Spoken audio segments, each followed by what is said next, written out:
Beautiful people, it's me, Pamela, on my YouTube. Cho, no, what's the T? Siyahlazia. Guys, Mina, if it was me, I wasn't gonna come back if I was Jonas. Yeah, I think it's just about pride.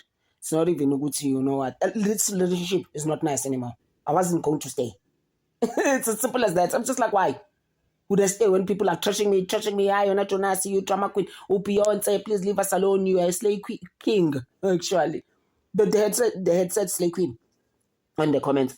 Hey, I was not going to stay. I was going to go somewhere else and start all over again in KZN. Like he had said, he was going there. I was not even going to look back.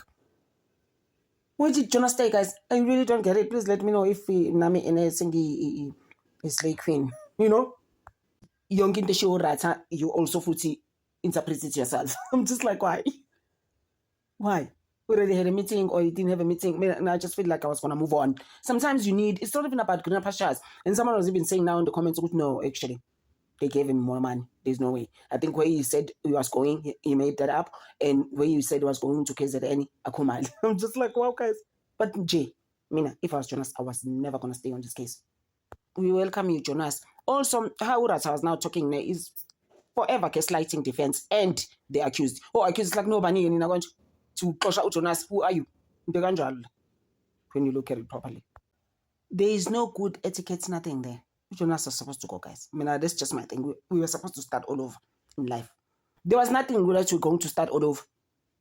It's not hard to do this case, guys. The whole thing, you would see any Jonas, he's been with this case for 3 years. Oh my gosh. No, that's not even the point. The point is that since pride, she pants on and move on with her life and go to other greener pastures. That's why if there were no greener pastures, it was just like, actually, you stuck here, so what? What are you gonna do now? Busy like for who and for what?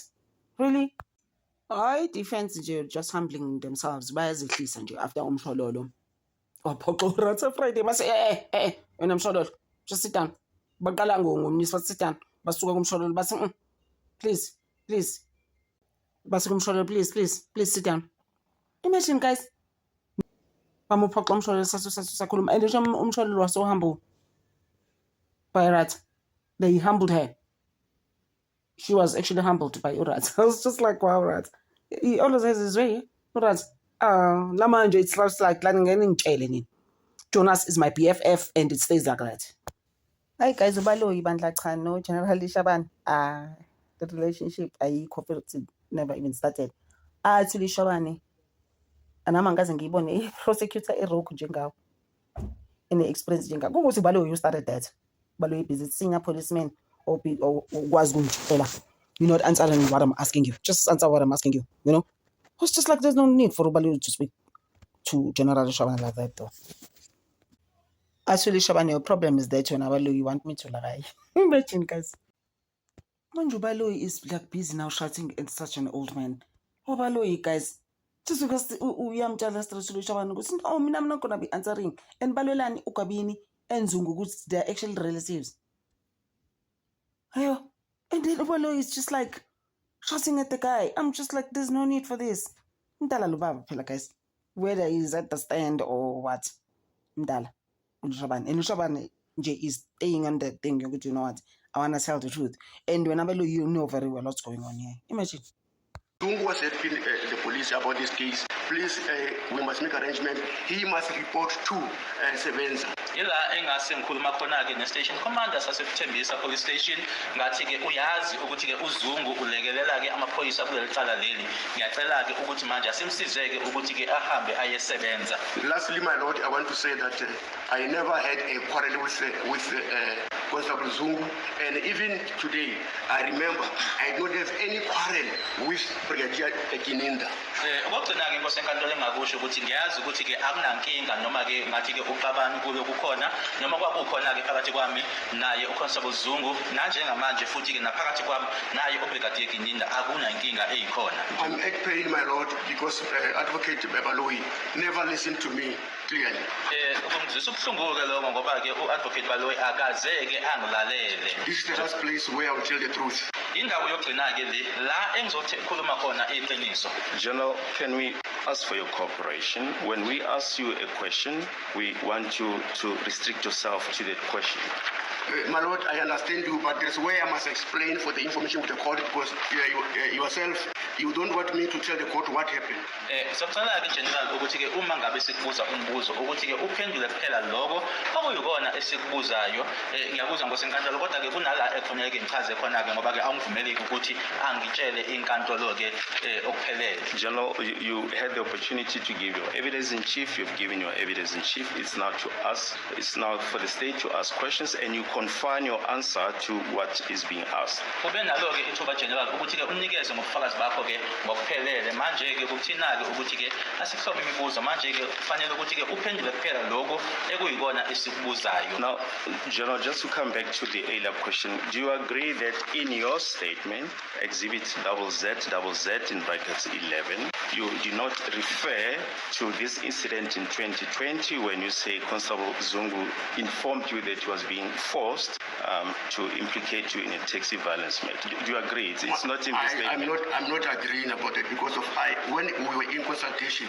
I informed you about everything. I even said to you, you know, Advocate Baloyi, one day, even after 10 years, the truth will come out. And the day Zungu is going to tell the truth, you are going to fail. And it's where you never agreed. Ingabe uyavuma yini ukuthi udaba lo okhuluma ngalo loko 2020 ukuthi-ke uZungu-ke ethi waphoqwa-ke ukuthi-ke akabhale ngawe ukuthi-ke alukho kwistatement sakho. Cha angivume-ke ngoba-ke nangesikhathi-ke ngangisehhovisi lakho siconsulta-ke ngakutshela-ke ukuthi-ke noma kusemuva-ke kweminyaka eyishumi iqiniso lizovela nokuthi futhi-ke ngelanga uZungu azokhuluma ngalo iqiniso uzoquleka ngalelo langa lelo. General, we are asking you about your own statement, Exhibit ZZZ in brackets 11. Do you agree that there's no reference to the fact that Constable Zungu told you that he was forced to implicate you in a taxi violence matter by Brigadier Gininda? My Lord, Thank you. My colleague Advocate Baloyi has been referring to State versus Mafadati, so I think the same line of question refers to that question because the fact that the witness does not mention any aspect in his statement does not mean that when he raises that in his evidence, either under cross-examination or in his evidence in chief, that did not occur. But in all, I'm saying that it refers to the very same case that Advocate Baloyi has been referring to when the defense was asking questions to the witnesses. Thank you. Manoj, with the greatest of respect, I think my learned friend is misreading the case. All that we are asking, General, is does he agree that that fact is not in his statement? It's a simple matter of yes, it is in the statement or it's not in the statement. That's all that we are asking. My Lord, thank you, my Lord. The issue is that I agree that I did not write this in the statement. If you can allow me to finish this. Remember, when Gininda came to take the statement from me, he did not tell me about the statement of Zungu. It's me who told him that, no, you know what, because why? I know that previously the police made some serious mistakes. Imina kwamtshela ngoba ngathi-ke ngiyazi-ke ngoba kwenzeka-ke kwisikhathi esendluleke kunala khona-ke amaphoyisa enza iphutha-ke noma-ke amaphutha ekuyiwona. I told him that no, even if I don't write in the statement here, but please take note that this constable told me that you did force him to write statement.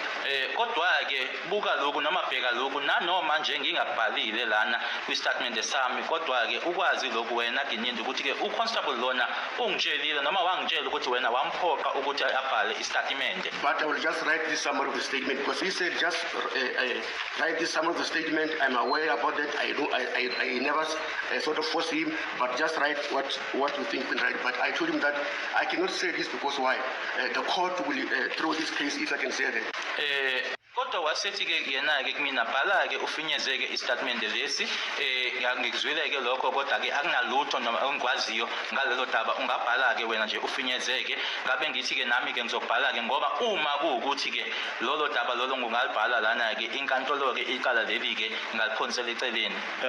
General, for the purpose of our question, you do concede that it's not mentioned in your statement, paragraph ZZZ in brackets 11. My Lord, I agree, but I said during the consultation, I explained this to you, my advocate, but you did not want to listen to me. Ngiyavuma yebo uma ngabe uthi ke lokhu ke akubhaliwe ku-statement sami kodwa ke ngishoyo ukuthi ke ngakusho ke lokho ngenkathi ke engangisehhovisi lakho kodwa ke awuzange ungilalele. Yes. For the sake of progress, we will move on. Can you perhaps just clarify the court? When you met Constable Zungu, exactly what did he tell you? Did he say he's got information about the commission of the crime involving the death of Mr. Senzo Meiwa? When? Can you tell me Yes. when?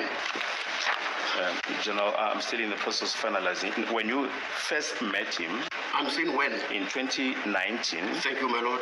in 2019, did he say that he has information about the death of Senzo Meiwa and who might be involved, but that he does not have the details? You understand that? Yes, my lord. That's the one part. Or did he tell you he does not have any information he had from Gwabeni about the death of Mr. Senzo Meiwa and who might be involved?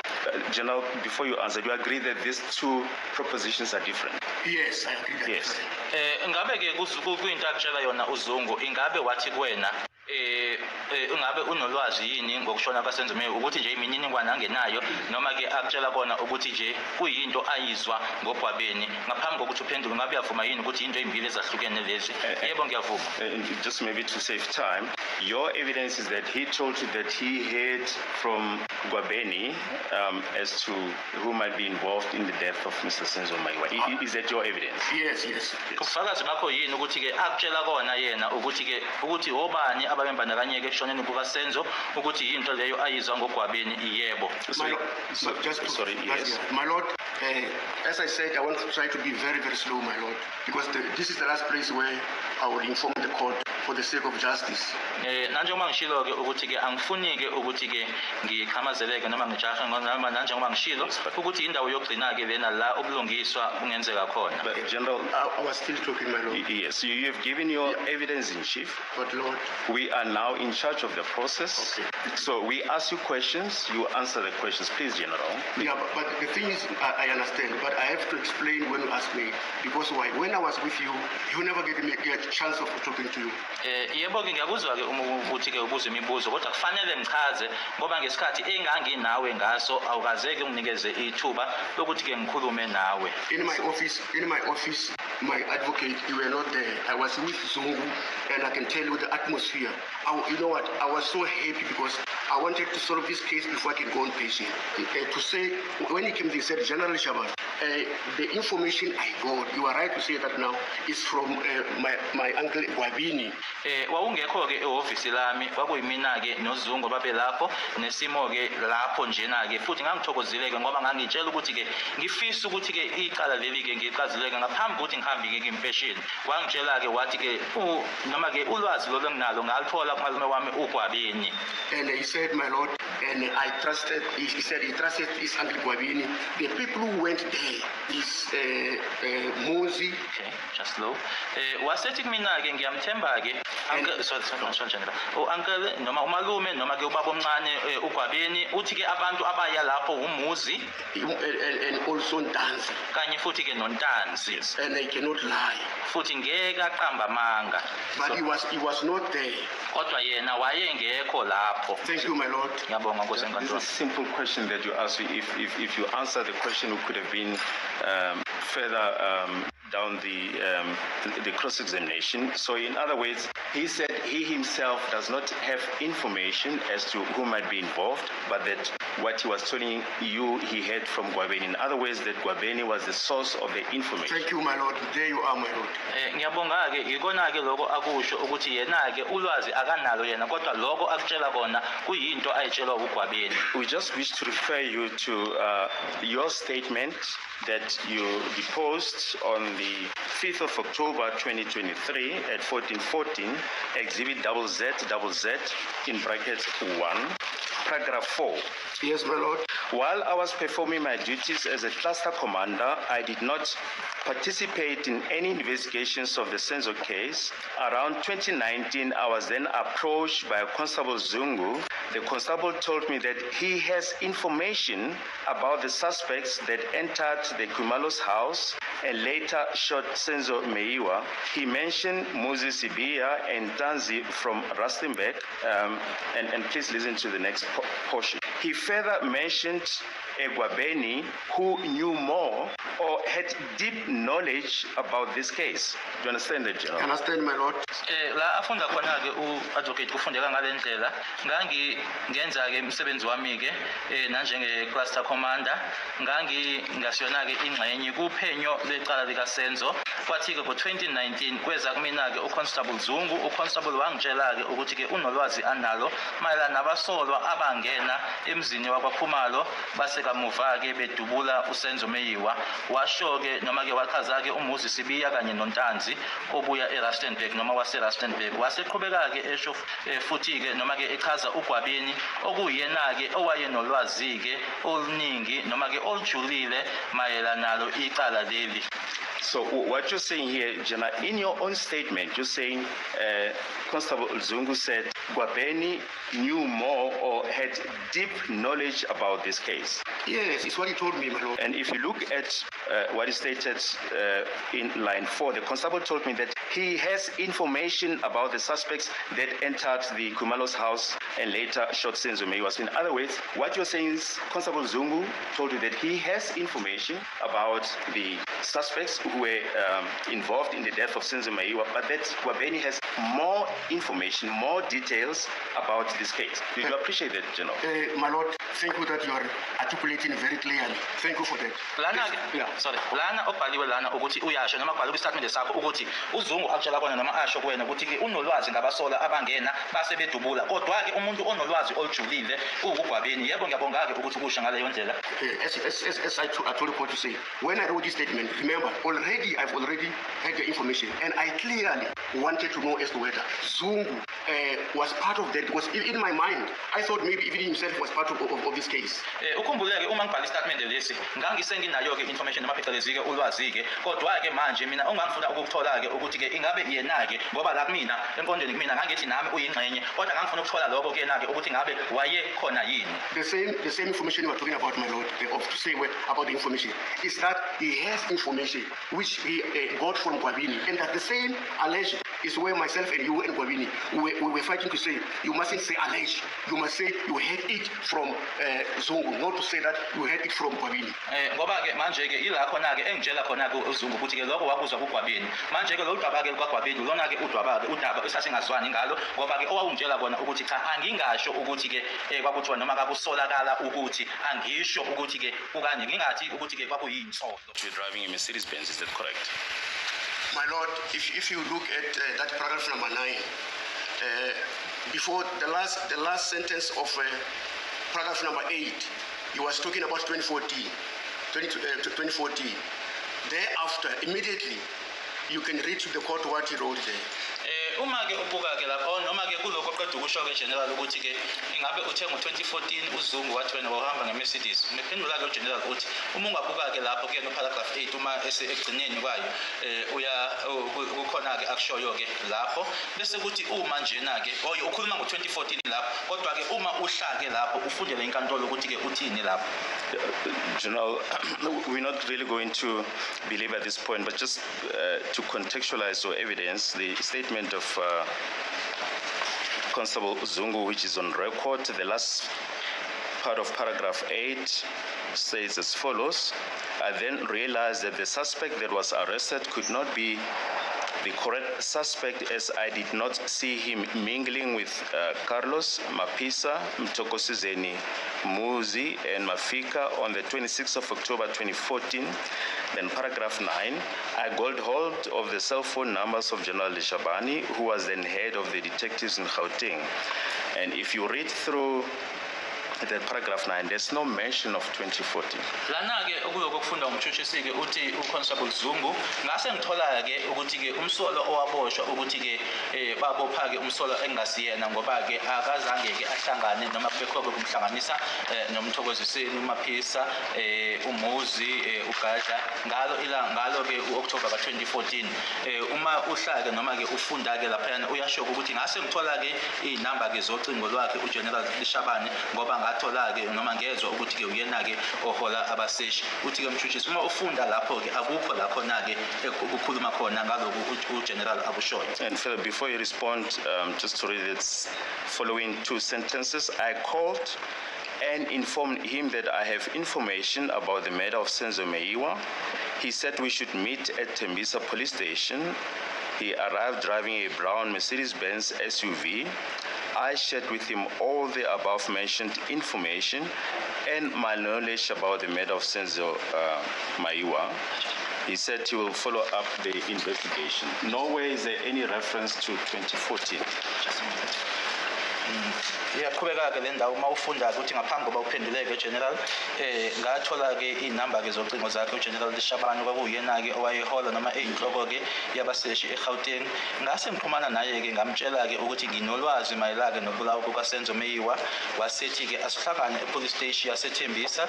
Wafika-ke ehamba nge-Mercedes Benz ebrown ngombala eyi-SUV. Uthi-ke mshushisi akukho nje uma ufunda laphayana la khona-ke ikhuluma ngo-2014. My Lord, the judge is not aware of this information. As I said, can we read that paragraph number 9 in full so that now this court can have a picture of what I'm talking about? Inkantolo-ke ayinalwazi-ke lwalokhu ingakho-ke ngicela-ke ukuthi-ke uparagraph 9 lona-ke umfundeke ngokuphelele inkantolo izozwa-ke noma yazi ukuthi-ke yini le engishoyo noma engikhuluma ngayo. General, the statement of Constable Zungu is before court. We are not going to traverse it again. Istatement-ke sakhe uConstable Zungu siphambi kwenkantolo angeke sisiphindeke. My Lord, I'm surprised because of, as I'm saying, we must never mislead the court. Is it difficult really to read paragraph number 9 so that now the court can understand? Kuyangimangaza-ke Nkosi enkantolo ngoba akufanelanga sikhohlise inkantolo. Ingabe kunzima yini-ke ufunda-ke loya mugqa leyana-ke u9 ukuze inkantolo izozwa. Yes, but General, now that you insist that it be read, you can just read it out and place it on record, but as we say, it's already on record. Thank you, my Lord.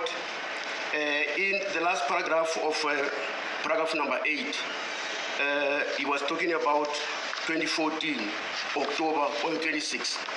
But now I'm reading here, my Lord, in number 9, I got hold of cell phone numbers of General Lishabane, who was then the head of the detective in Gauteng. I called and informed him that I have information about the murder of Senzo Meyiwa. I'll be slow, my Lord. He said we should meet at Tembisa police station. He arrived driving a brown Mercedes-Benz SUV. I shared with him all the above information, and my knowledge about the murder of Senzo Meyiwa. He said he will do follow-up investigation, meaning myself. After 3 weeks, he called me to say the information I gave him is positive, but you want to further task the detective to further follow up. Meaning that myself, I said I am going to task the detective, and by that time it means I was at province. He informed me that he had discovered something on the suspect that is in Rustenburg. Remember, this line goes in line with the last paragraph of paragraph number 9. I'm not saying he said this in 2014. I was just asking to say that now. It is the last paragraph before he come to say he told me there. And then you see the problem there, sorry, General, is that you've embarked on a process of inferential reasoning, which, as we've put to you, that You only testify about what falls within your personal knowledge. Njengoba kuJenerali lefunda-ke uthi-ke umshushishi uyabona-ke la kuloko kwenzayo-ke manje wenza kona lokho bese kutshele kona-ke ukuthi manje wena usuthi njengoba ufunda uthi lokhu kusho ukuthi-ke manje wena-ke kuyinto oyicabangayo ube uyayisho-ke ekuyinto esiyishileko kwena ukuthi nje kuphela wethule ubufakazi. My Lord, can the advocate allow me to read this paragraph number 9 so that the court can have full information? Yes, by all means, go ahead. He said. And then it's where he said he will inform Minister Bekikele and then National Commissioner General Ketla Sithole. He then asked me about the other suspect. I told him that one of the suspects stays around Tembisa and that he was dealing in drugs. After a few weeks, he called again to ask that I assist him with the information of the whereabouts of Moses Biya, as well as his pictures. There's no severe. Moses Biya, yes. Yeah.